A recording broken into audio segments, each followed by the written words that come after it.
Hello students, welcome again to my YouTube channel. आज हम लोग how I taught my grandmother to read का part 2 हम लोग पढ़ने वाले हैं। ठीक है, पार्ट 1 में हम लोग ने पढ़ चुका है, उनका वीडियो यूट्यूब पर अपलोड है, आप वहाँ पर जा कर के उसको देख सकते हैं। तो चलिए पार्ट 2 स्टार्ट करते हैं हम लोग।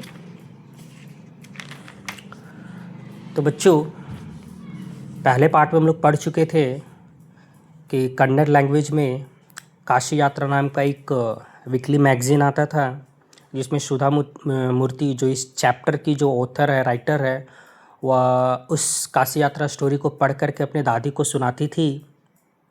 ठीक है, तो अब हम लोग आगे पढ़ेंगे। इसमें क्या होता है कि later she could repeat the entire text by heart. Sudha Murthy अपनी दादी के बारे में बता रही है बच्चों यहाँ पर कि जब वो कहानी पूरी तरह से सुन लेती थी तो दादी माँ जो है ना, वो याद से उस कहानी को दोहरा देती थी। मतलब वो इतनी अच्छे से सुनती थी कि वो कहानी उनको पूरा अच्छा तरह से याद हो जाता था, और उस कहानी को वो मतलब कि याद से रिपीट भी कर देती थी। My grandmother too never went to Kashi. Sudha Murthy बताती है कि उनकी जो दादी माँ है वो भी कभी काशी नहीं गई हुई है। And she identified herself with the novel's protagonist. यहाँ पर बच्चों एक वर्ड आया है प्रोटैगनिस्ट। प्रोटैगनिस्ट का मतलब होता है मेन कैरेक्टर। ठीक है, तो जो काशी यात्रा आता था उसमें जो स्टोरी थी वो बूढ़ी महिला और वो अनाथ लड़की का। तो उसमें हम लोगों ने क्या देखा था, उस लड़की को एक लड़के से प्यार होता है, लेकिन उसके पास शादी करने के लिए पैसे नहीं होते हैं। तो वो बूढ़ी महिला क्या करती है, अपने पैसों को वो काशी जाने के बजाय उस अनाथ लड़की को दे देती है ना। तो जो वो बूढ़ी महिला थी, उसी बूढ़ी महिला को वो अपने आप को जोड़ करके वो देखती थी, है ना। कौन? सुधा मूर्ति की दादी। ठीक है, so more than anybody else, इसलिए सबसे अधिक she was the one most interested in knowing what happen next in the story and used to insist that I read the serial out to her. इसलिए सबसे अधिक वो जानने के लिए बहुत ही उत्सुक रहते थे कि आखिर उस कहानी में आगे क्या हुआ। ठीक है, और वो मुझसे आग्रह करती थी, मेरे से रिक्वेस्ट करती थी कि वो कहानी को आगे पढ़ करके मुझे सुनाएं। After hearing what happen next in Kashi Yatra she would join her friends at the temple courtyard, है ना। सुधा मूर्ति बताती है कि जब मैं दादी माँ को कहानी सुना देती थी, वो कहानी सुन लेती थी, उसके बाद वो क्या करती थी कि अपने दोस्तों के साथ मंदिर के आंगन में जुड़ जाती थी, यानी उन लोगों के साथ बैठती थी। ठीक है, where we children would also gather to play hide and seek, और जहाँ पर हम सभी बच्चे भी इकट्ठे होकर के लुक्का छिपी का खेल खेला करते थे। ठीक है, next, she would discuss the latest episode with her friends.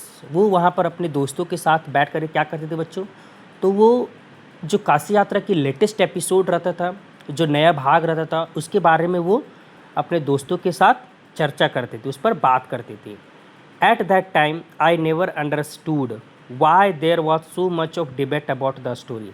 सुधा मूर्ति बताती है कि उस समय मुझे कुछ समझ नहीं आता था कि क्यों ये सभी उस कहानी को लेकर इतनी चर्चा करते हैं, है ना, इस पर इतना बात करते हैं। Once I went for a wedding with my cousins to the neighboring village. In those days a wedding was a great event. सुधा मूर्ति बताती है कि एक बार पास के गांव में अपने चचेरे भाई बहनों के साथ शादी में गई हुई थी।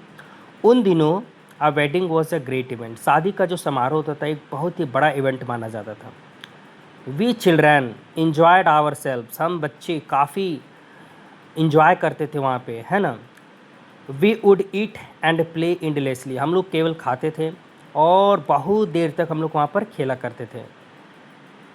सेव्योरिंग the freedom because all the elders were busy, हम लोग अपनी आज़ादी का पूरा आनंद लेते थे, क्योंकि जो बड़े लोग होते थे वे सभी अपने काम में बिजी रहते थे, है ना। कोई हम लोग को रोकने टोकने वाला नहीं रहता था, इस वजह से हम लोग पूरा उस आज़ादी का आनंद लेते थे। सुधा मूर्ति आगे बताती है, I went for a couple of days but ended up staying there for a week. वो बताती है कि मैं उस शादी में केवल 2-4 दिन के लिए ही गई थी, बट वहाँ पर मुझे 1 सप्ताह तक रुकना पड़ गया। When I came back to my village, I saw my grandmother in tears. जब मैं वापस अपने गांव आई तो मैं देखी कि मेरी दादी माँ रो रही थी। I was surprised. मैं बिल्कुल चौंक गई। For I had never seen her cry even in the most difficult situations. क्योंकि मैंने आज तक कभी भी अपने दादी को कठिन परिस्थितियों में भी रोते हुए नहीं देखी हूँ। What had happened? क्या हुआ था? I was worried. मैं चिंतित थी। आवा, is everything all right? Are you okay? तो जो सुधा मूर्ति होती है अपनी दादी को वो आवा कह के पुकारती थी। तो वो कहती है कि आवा, सब कुछ ठीक है, क्या आप ठीक हैं? तो सुधा मूर्ति यहाँ पर बोल रही है, I use to call her avva which means mother in Kannada, spoken in north Karnataka. Sudha Murthy अपनी दादी को आवा कह के पुकारती थी, जिसका मतलब होता है माँ। क्या होता है बच्चों? माँ। नॉर्थ कर्नाटका में लोग अपनी माँ को ही आवा कह के पुकारते हैं। She nodded but did not reply. जब ये बात अपनी दादी से पूछी तो उनकी दादी ने सिर्फ सिर हिलाया पर कुछ कही नहीं।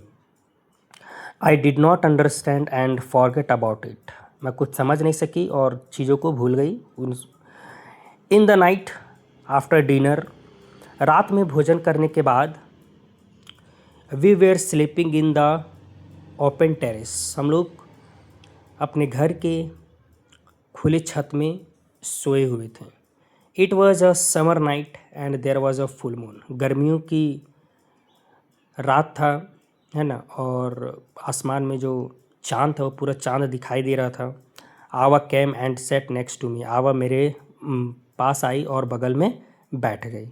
हर affectionate hands touched my forehead. और उन्होंने प्यार से अपने हाथों से मेरे माथों को, मतलब मेरे माथा को सहलाई।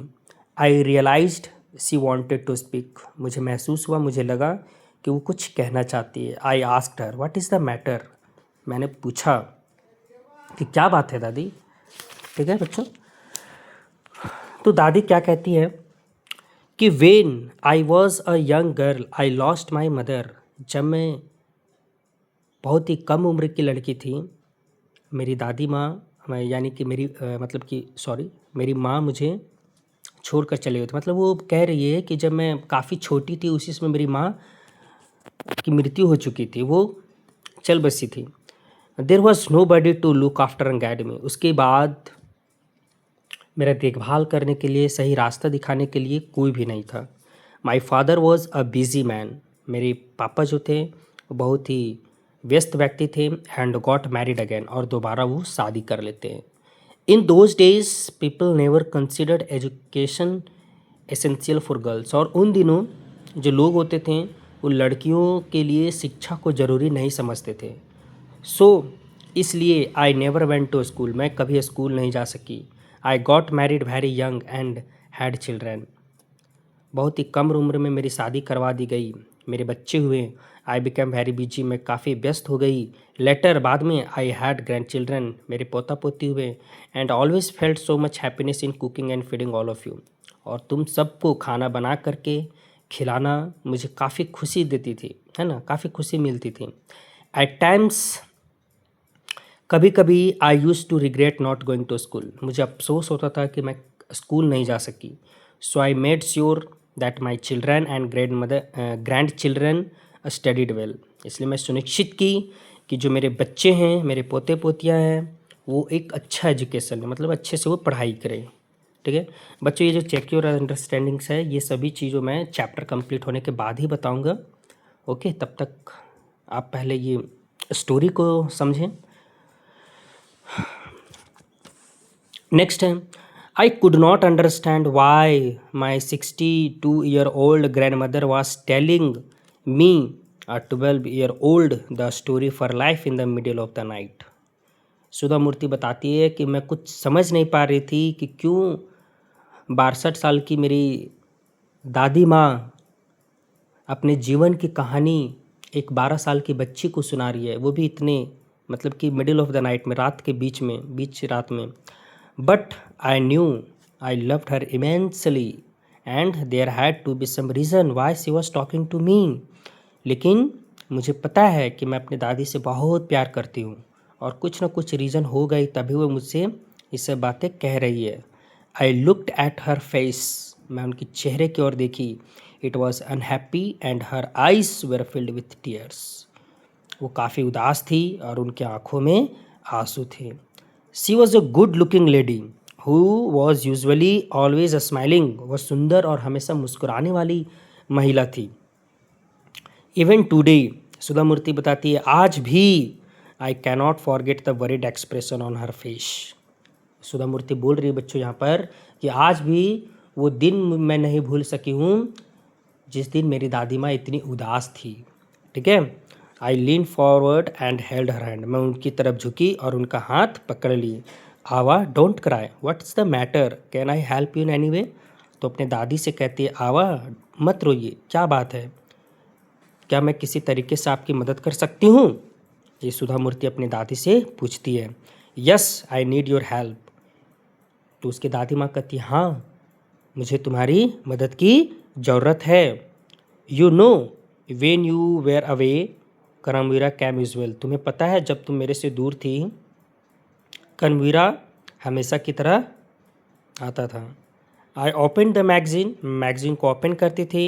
आई saw the picture that accompanies the story of Kashi Yatra and I could not understand anything that was written.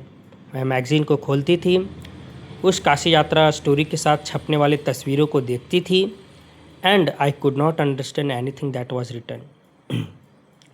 और उस स्टोरी में क्या लिखा हुआ रहता था मुझे कुछ समझ नहीं आता था, है ना।